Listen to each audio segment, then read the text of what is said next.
Big fight coming up on June 14th with Richard Hitchins versus George Kambosos set to happen in Madison Square Garden, New York City. It's gonna be a huge fight. I was hearing something about June 21st.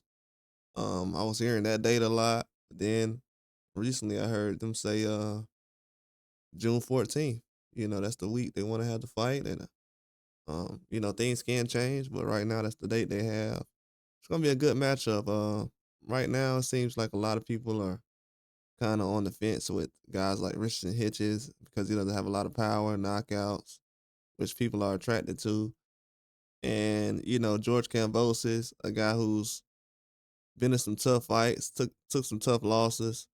It's not really like a Roy Jones fighter. He's not a exciting fighter to the point where you're like, wow, he's just magnificent in skills. And he's not a wow fighter, but he definitely is somebody who's always in a good fight, always taking a good challenge. Someone who keeps the sport going. He's Tiafimo's only loss at this point right now, so that definitely holds a lot of weight in boxing in my eyes, especially when he's a guy that is not talked about and he's overlooked by most people who are fans of Tiafimo. You have fans of other fighters you have fans of people who are not fans of fighters, but they want to see them get revenge. So if you're a fan of Tiafimo, you're not asking for him to get revenge on Kambosos, or you're not expecting that, then well, that shows that man's a threat. I feel like Kambosos is a threat. I thought he was a threat before he stepped in the ring with Tiafimo, and this definitely confirms it in my eyes until a lot of things has changed.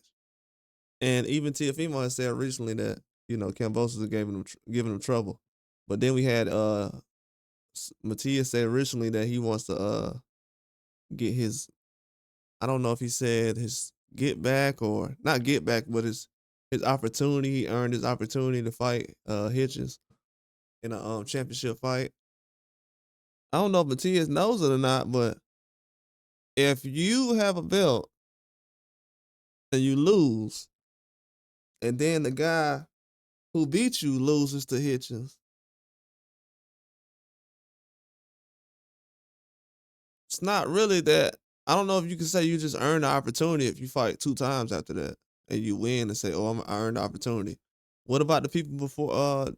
That's already been waiting. I feel like Dalton Smith right now is more in line for a fight with Hitchins after this than Sabril Matias is. Just with the level of competition he's been facing.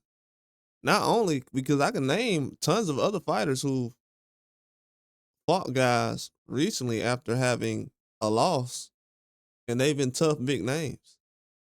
A lot of guys have not been getting credit for fighting small names. I did not give Berlanga credit for that small name, even though it kind of wasn't his fault, but he didn't help coming in overweight like he was, out of shape. Even though he got a first round knockout, I can tell. And but with Hitchins, he's putting together some tough names. Kambosos, Lemos, a lot of guys. Paro, who beat Matias. So these are not two guys who's ducking. You definitely can't put that label on these guys. And that's a problem with boxing. They try to put that label out there on a lot of boxers. These ain't two guys that ducking. Trust me.